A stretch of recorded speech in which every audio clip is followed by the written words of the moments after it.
Stress, तनाव क्या है, क्यों होता है, ऐसा क्या कारण है कि हमें तनाव हो गया। और फिर तनाव होता है तो उसके बाद हम क्या करते हैं, हमारे अंदर क्या उत्पन्न होता है, क्या लक्षण आते हैं, और तनाव के बाद क्या क्या हो सकता है, तनाव को दूर कैसे करें।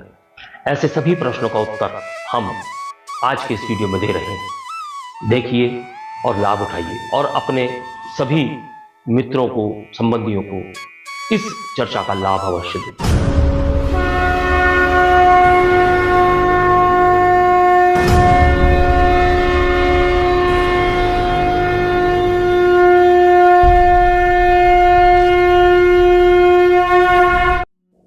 नमस्कार दोस्तों,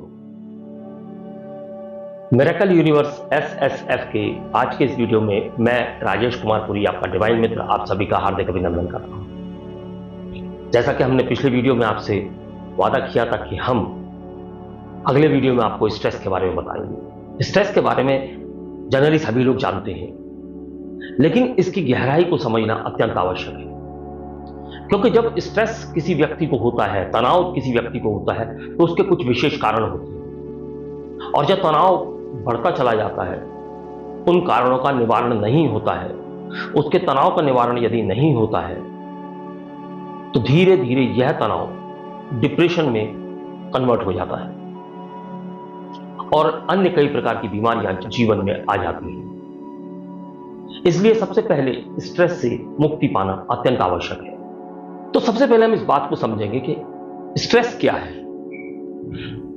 किसी व्यक्ति के जीवन में जब स्थितियां विपरीत हो जाती हैं, तो उसके मानसिक स्तर पर जो दबाव पड़ता है और उस मानसिक स्तर के दबाव के कारण वह जो परेशान होता है और उस परेशानी के कारण उसके शरीर में जो बीमारियां उत्पन्न होती हैं, इन सभी का कॉम्बिनेशन अगर देखा जाए तो उसे स्ट्रेस कहा जाता है। अब प्रश्न उठता है कि स्ट्रेस होता कब है। बहुत जनरल सी बात है कि जब आपकी इच्छा के अनुसार कोई कार्य ना हो रहा हो तो आपको स्ट्रेस हो जाता है। आपके ऊपर किसी कार्य का बोझ बहुत ज्यादा है, वर्कलोड ज्यादा है और आपके पास में समय सीमित है और उस सीमित समय में आप उस कार्य को कर पाने में असक्षम हो रहे हैं, तो आपको तनाव अवश्य हो जाएगा। आपके जीवन में धन की समस्याएं आ रही हैं, पर्याप्त धन आपके पास नहीं है, धन की बहुत अधिक आवश्यकता है, आपको कोई रास्ता नहीं सूझ रहा है कि जहां से धन आ सके, तब भी आपको कहीं ना कहीं तनाव की स्थिति बनती है। आपके रिश्तों में दरार आ रही है, रिश्तों में समस्याएं आ रही हैं, रिश्ते टूट रहे हैं या आपके रिश्ते आपको समझ नहीं पा रहे हैं, तब भी आपको स्ट्रेस हो जाता है। जब आप समाज में एक इज्जत चाहते हैं लेकिन आपको वह इज्जत प्राप्त नहीं होती, किसी भी कारण से, हो सकता है आपके ऊपर किसी प्रकार का कोई इल्जाम लगता हो या आपको लोग पसंद नहीं करते हैं, आप चाहते हैं कि लोग आपको पसंद करें, आप बहुत अच्छा कार्य करना चाहते हैं, लेकिन आपसे गलती से गलत कार्य ही हो जाता है और आप पुनः किसी ना किसी इल्जाम में फंस जाते हैं, तब भी आपको तनाव हो जाता है। कई बार आपके जीवन में स्वास्थ्य की समस्याएं होती हैं, आप किसी क्रॉनिक बीमारी से पीड़ित हैं और उसका आपको इलाज नहीं मिल रहा, तो स्ट्रेस हो गया। अब जब स्ट्रेस हो गया तो वह बीमारी भी लगातार बढ़ेगी, क्योंकि वाइस वर्सा एक्शन होगा। बीमारी की वजह से आपको स्ट्रेस हुआ और स्ट्रेस की वजह से आपको बीमारी बढ़ेगी।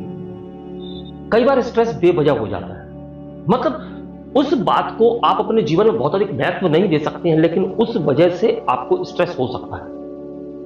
उदाहरण के तौर पर आप कहीं जा रहे हैं और ट्रैफिक जाम में फंस गए, जबकि आपको वहां पहुंचने की कोई बहुत जल्दी नहीं है, लेकिन आप जाम में फंसते ही आपके दिमाग ने स्ट्रेस लेना शुरू कर दिया कि हम लेट हो गए। आपको नॉइस पॉल्यूशन की वजह से भी स्ट्रेस हो सकता है, क्यों इतनी आवाजें हो रही हैं, यह भी एक कारण बन जाता है। भीड़ भरे स्थानों पर भी आपको स्ट्रेस हो सकता है, भीड़ को देखकर स्ट्रेस हो जाता है। कोई आपके लाइफ में चेंजिंग सिचुएशन है, अचानक से कोई ड्रास्टिक चेंज हुआ है जो आप एक्सपेक्ट नहीं कर रहे थे, तो ऐसे में भी आपको स्ट्रेस हो सकता है। तो यह हमने कुछ चुनिंदा कारण लिए हैं, इनके अलावा भी कई ऐसे कारण हो सकते हैं जिनकी वजह से आपको स्ट्रेस हो सकता है, तनाव हो सकता है। अब किसी व्यक्ति के जीवन में तनाव के लक्षण क्या होते हैं, उस पर थोड़ी बात कर लेते हैं।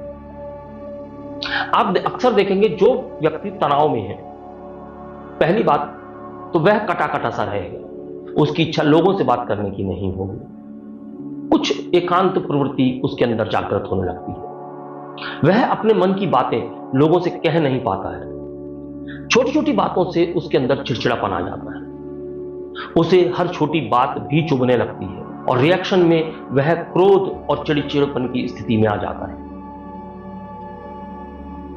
बात जो उसे कही गई है उसका चाहे कोई मीनिंग ना निकले, लेकिन हो सकता है कि उसके तनाव में वह उस बात को बहुत ज्यादा दिल पर ले जाए और उसके कारण वह अपने क्रोध की स्थिति को जाहिर करे।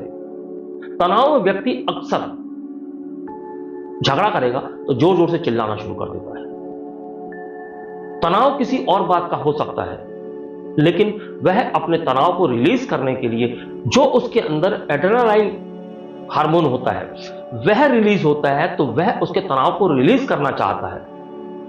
और तनाव में कॉर्टिसोल नाम का हार्मोन बहुता मात्रा में रिलीज होता है, तो ऐसे में हाथ पैरों में जकड़न, मांसपेशियों में तनाव, ऐसी भी स्थितियां पैदा हो जाती हैं। तो इन हार्मोन्स की रिलीज की वजह से वह कहीं ना कहीं अपने तनाव को रिलीज करने की कोशिश करता है।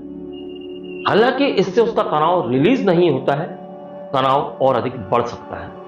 कि यदि व्यक्ति के जीवन में तनाव है, मानसिक तनाव है, तो समस्याएं बढ़ेंगी, क्योंकि तनाव को मैनेज करने के लिए जो आपका पूरा का पूरा मानसिक स्तर बिजी हो जाता है, आपका ब्रेन उस पूरे तनाव को एडजस्ट करने में बिजी हो जाता है, तो वह अन्य ग्लैंड्स के ऊपर ध्यान देना कम कर देता है। तो ऐसे में आपके अन्य कई ग्लैंड्स कार्य करना बंद कर सकते हैं या उनकी स्पीड स्लो हो सकती है। तो जब आपके शरीर को अन्य हार्मोन्स मिलेंगे ही नहीं, तो आपके जीवन में अन्य बीमारियां भी उत्पन्न हो सकती हैं। तनाव में जो सबसे पहली स्थिति पैदा होती है, पेट खराब होने की हो जाती है, कि व्यक्ति का पेट खराब होने लगता है। क्यों?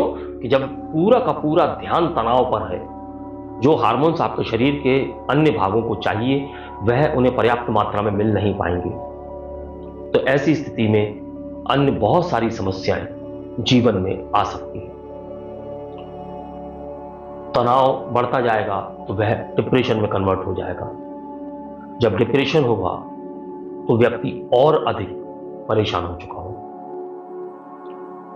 तनाव आता है, व्यक्ति को पहले एंजाइटी भी हो जाती है। अब एंजाइटी एक अलग समस्या हो सकती है, लेकिन इसका कनेक्शन तनाव से ही होता है, क्योंकि एकदम से व्यक्ति को घबराहट शुरू हो जाती है, हार्ट बीट बढ़ जाती है, सांसों की गति बदल जाती है।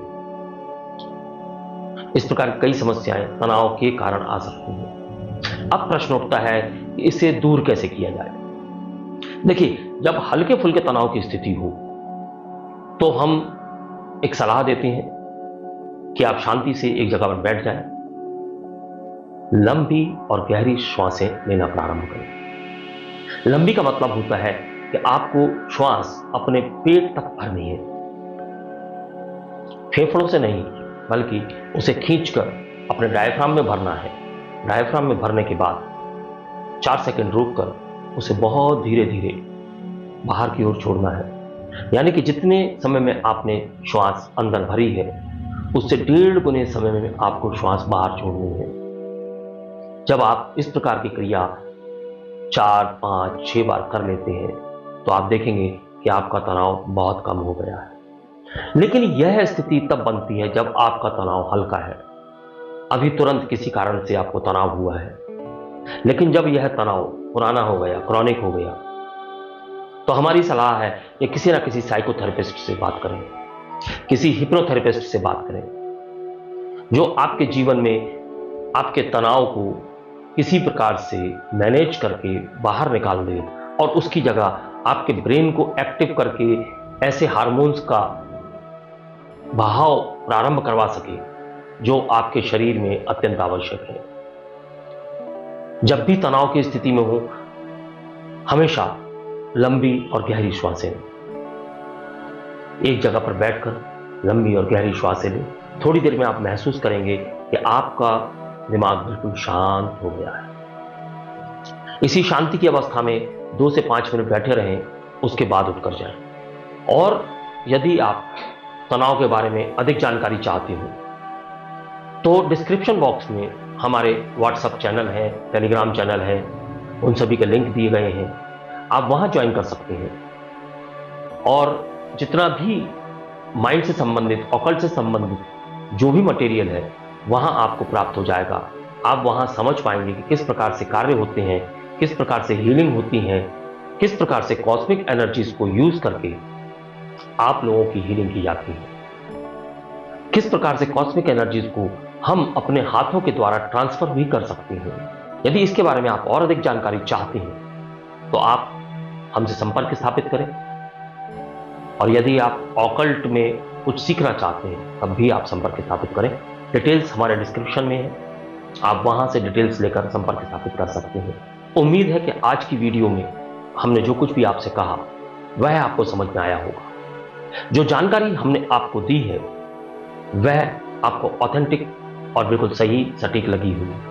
और यदि ऐसा है तो आपसे मेरा अनुरोध है कि वीडियो को लाइक करें, चैनल को सब्सक्राइब करके बेल आइकॉन का बटन अवश्य दबा दें ताकि आने वाले वीडियोस आपको सबसे पहले प्राप्त हो जाए। इस श्रृंखला में अगला वीडियो हमारा OCD पर आएगा, यानी कि ऑब्सेसिव कंपल्सिव डिसऑर्डर। यह क्या होता है, क्यों होता है, इसके लक्षण क्या हैं और इसके बारे में और अधिक जानकारी हम आपको अगले वीडियो में देंगे। तो अगले वीडियो तक के लिए मैं अपनी वाणी को विराम देने की आज्ञा चाहता हूं। नमस्कार, धन्यवाद।